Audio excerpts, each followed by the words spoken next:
সূর্য ভট্টাচার্য শিয়ালদা সেকশনে বসে আছে, করুণ অনুভব করে বসে আছে।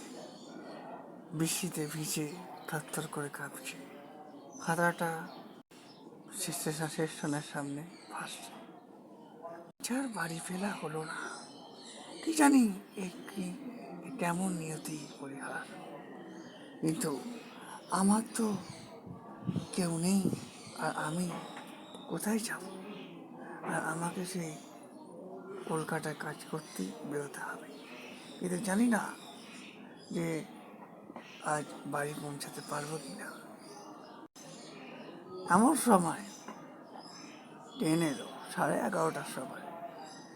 থেকে নামলো একটি ভদ্রমহিলা, নাম হলো পূজা রায়চৌধুরী। গল্প করতে করতে যাচ্ছে।